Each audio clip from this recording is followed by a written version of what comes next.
Terkait berkas perkara atas nama Tifauzia Tiasuma, Pengadilan Negeri telah menerima kembali limpahan berkas perkara tersebut dari pihak Kejaksaan Negeri Jakarta Selatan melalui Kejaksaan Negeri Jakarta Timur. Juga oleh Panmut kami, Mas Dudi Gusmawan, sudah diregister dengan register perkara yang baru.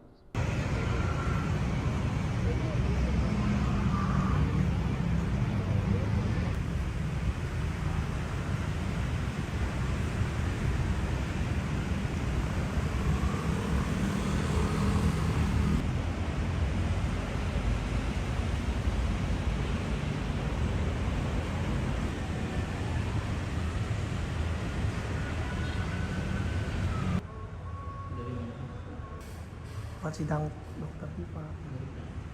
Kamis ya?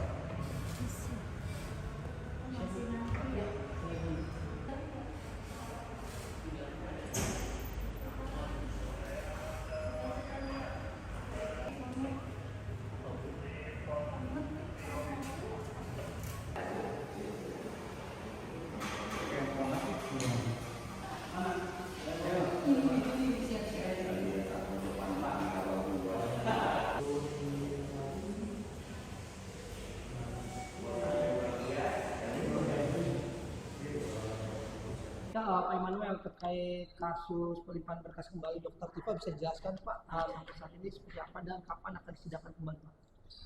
Ya, rekan-rekan media ya, terkait berkas perkara atas nama Tifauzia Tiasuma, Pengadilan Negeri telah menerima kembali limpahan berkas perkara tersebut dari pihak Kejaksaan Negeri Jakarta Selatan melalui Kejaksaan Negeri Jakarta Timur.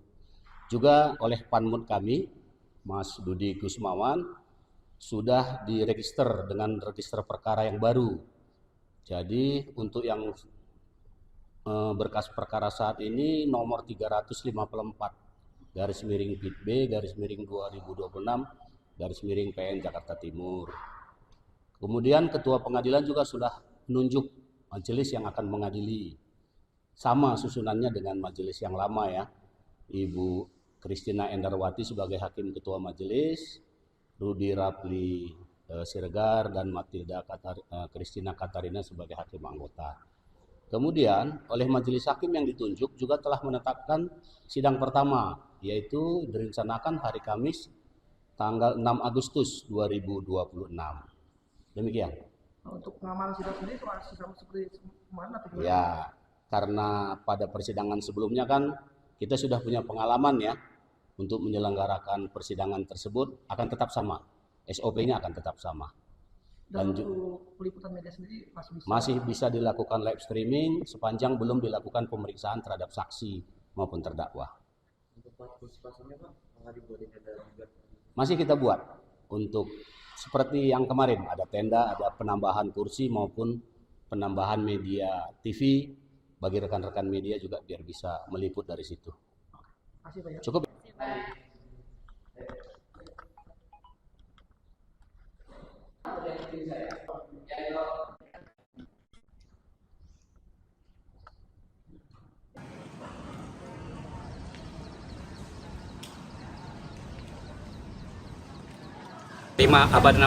Revisi dakwaan dari jaksa. Oh, ada revisi ya? Nah, itu biar kuasa hukum aja. Itu apakah nanti setelah dari tanggal 3 nanti, kalau nggak salah besok ya, Kamis itu sidang, infonya apakah nanti Pak Roy juga akan ke sana juga? Pertama begini, informasinya itu valid ya?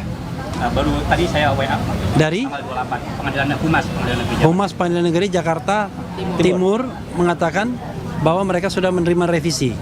Nah, karena ini belum official ya kan? Jadi kita nggak bisa komentari. Ya. Nanti kalau sudah official baru kita komentari ya. Amin ya Allah, amin ya Allah. Untuk itu mungkin akan ada tambahan lagi dari rekan kita. Oke, iya. Yang kedua adalah tadi juga tidak sempat membacakan Ibu Erdiana atau kita panggil JJ. Double J. Double J. Silakan. Tambahannya ya semoga yang rapid ketiga ini ya. Ketiga ini ya berjalan dengan baik karena memang sudah sesuai dengan peraturan perundang-undangan yang memang sudah berlaku dan diberlakukan. Tadi juga ada dasarnya juga putusan MA dan ada jurisprudensi juga. Jadi semoga memang dikabulkan untuk saat ini, dan memang dananya juga bukan untuk kita, untuk pribadi ataupun advokat. Jadi memang disalurkan ke yayasan sosial. Jadi semoga memang bisa dikabulkan. Kali ya. Oke. Ya, sebelum Mas Roy, Abdul Ghafur silakan. Ya gini. Bang RH ya, jadi rekan-rekan media sekalian, hari ini adalah permohonan pra-peradilan yang ketiga ya. Dari rangkaian pra-peradilan yang kami lakukan sejak pra-peradilan pertama dan dikabulkan alhamdulillah pra-peradilan kedua, kemudian hari ini adalah pra-peradilan ketiga. Tadi sudah kami bacakan permohonan pra-peradilannya dan berdasarkan juga hasil tanya jawab kami dengan Hakim Tunggal pra-peradilan bahwa permohonan pra-peradilan ketiga ini memang tidak bisa dilepaskan dari materi permohonan pra-peradilan pertama maupun juga permohonan pra-peradilan yang kedua. Meskipun nanti Hakim tadi mengatakan bahwa nanti yang akan menjadi dasar pertimbangan itu tentu pada permohonan pra-peradilan yang pertama yang juga sudah diputus oleh Yang Mulia yang tadi juga menyidangkan permohonan pra-peradilan yang ketiga. Nah, tapi ada satu hal yang menarik bahwa dengan permohonan pra-peradilan ketiga ini, sampai sejauh ini belum keluar namanya perintah untuk menghentikan pra-peradilan ya Mas Roy ya. Oleh karena itu berdasarkan KUHP yang baru, maka permohonan pra-peradilan itu kan tidak dibatasi. Sepanjang objek perkara atau yang dimohonkan itu tidak nebis in idem atau tidak sama dengan permohonan yang sebelumnya, maka secara yuridis itu sesuatu yang dibenarkan oleh undang-undang. Jadi kami ingin menepis anggapan-anggapan di luar bahwa permohonan pra-peradilan ini sebenarnya adalah strategi untuk mengulur-ngulur waktu. Tidak, kami tidak mengulur-ngulur waktu. Justru yang kami laksanakan hari ini adalah kami sedang melaksanakan perintah hakim pada putusan pra-peradilan yang pertama, yaitu terkait dengan permohonan ganti rugi dan rehabilitasi mohon dimohonkan pada permohonan yang lain. Sehingga hari ini kami mohonkan secara terpisah, dan itu adalah pertimbangan dari hakim pra-peradilan yang sama pada putusan yang pertama. Itu hal yang pertama. Kemudian hal yang kedua terkait dengan nilai ganti kerugian, bahwa memang undang-undang telah menegaskan ya nilai ganti kerugian itu minimal adalah Rp500.000 dan maksimalnya adalah Rp100 juta. Oleh karena itu kami mengikuti apa yang sudah ditegaskan oleh undang-undang. Sehingga terhadap kerugian imaterial, ya kerugian material mohon maaf, itu 106 juta dan imaterialnya adalah 100 juta. Dan insya Allah tadi kami tegaskan juga di hadapan hakim pra-peradilan, kalau nanti berkenan dikabulkan oleh hakim pra-peradilan, maka uang tersebut akan disumbangkan kepada yayasan sosial. Jadi tidak ada motif ekonomi di balik permohonan pra-peradilan ini. Dan yang ketiga adalah kami memohonkan ini untuk memberikan satu edukasi hukum, sekaligus juga mungkin contoh bagi para pencari keadilan. Jangan ragu dan jangan takut ketika saudara dikriminalisasi, saudara ditangkap, ditahan tidak sesuai dengan prosedur hukum. Saudara punya dua pilihan. Pertama adalah mohonkan itu melalui pra-peradilan, dan ketika dikabulkan saudara mohonkan lagi yang kedua, yaitu ganti kerugian. Supaya ini menjadi pembelajaran kepada aparat penegak hukum, tidak abuse of power, tidak menggunakan diskresi sewenang-wenang, dan tidak menggunakan kewenangannya secara melanggar hukum. Meskipun mereka mempunyai kewenangan itu. Tetapi karena kita adalah negara hukum, maka kewenangan itu harus by law. Bukan by permintaan, bukan juga by perintah. Ya. Itu barangkali dari saya, Mas Roy. Selanjutnya saya serahkan kepada bintangnya ini. Sebelum Mas Roy ya, kita doakan Mas Roy sehat-sehat. Amin. Ya, silakan Mas Roy. Assalamualaikum warahmatullahi wabarakatuh. Waalaikumsalam. Saya insya Allah akan menyampaikan beberapa hal yang mungkin tadi belum tersampaikan, tapi penting ya, fakta-fakta persidangan. Yang pertama adalah ya awal persidangan tadi kita melihat bahwa turut termohon itu tidak hadir, ya gitu, yaitu jaksa. Tapi turut termohon sudah menyampaikan surat bahwa mereka akan mentaati setiap putusan yang ada. Jadi ya sudah, kalau begitu supaya tidak mengulur-ulur waktu, tadi Hakim Tunggal dengan cepat menyatakan sudah dimulai. Jadi hari ini adalah pembacaan permintaan kita, permohonan kita. Besok adalah jawaban dari pihak termohon, yaitu hanya ada satu, yaitu pihak dari kepolisian atau dari Polda Metro Jaya. Kemudian kami akan menyampaikan replik, kalau kami akan menyampaikan replik, dan kemudian juga akan sampaikan duplik dari pihak termohon, ya gitu. Jadi itu dalam sehari.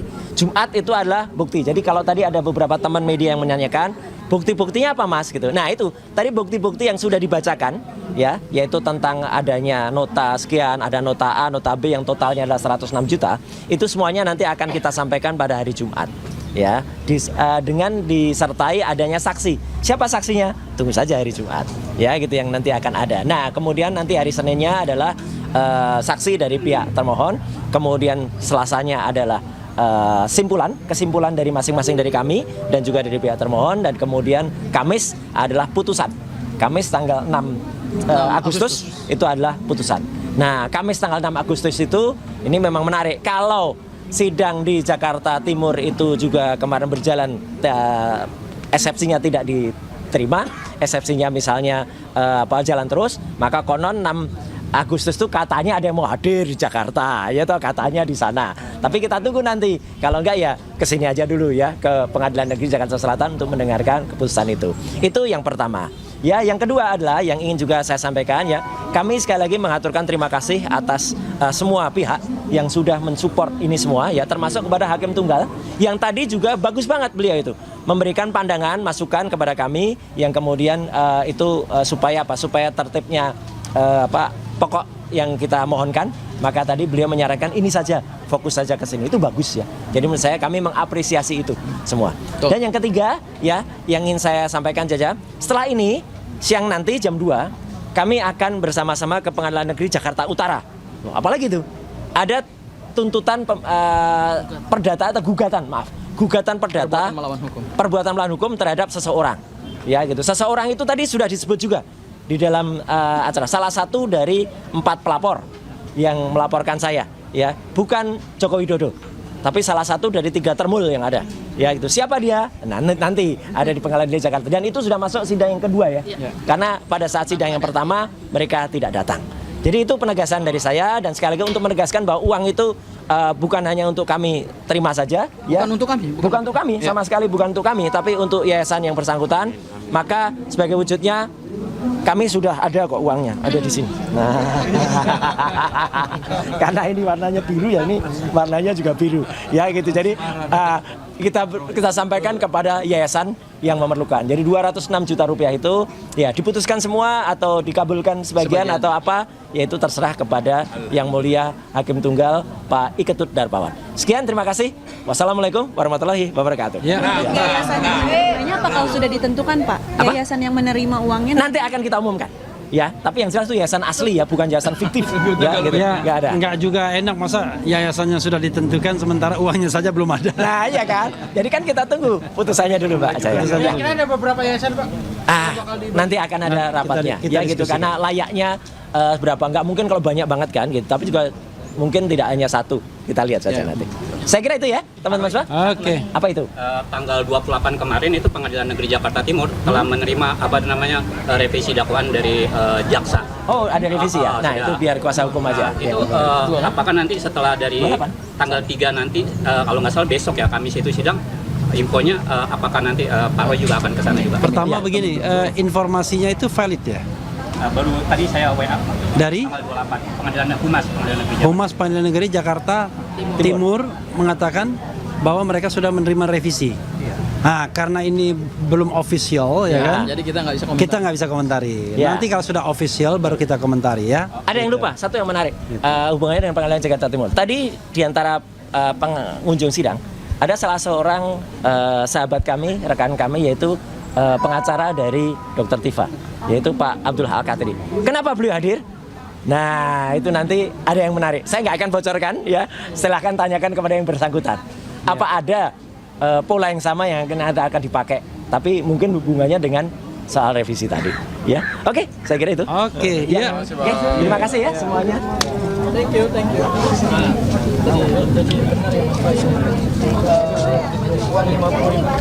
Banyak. Kita sampaikan.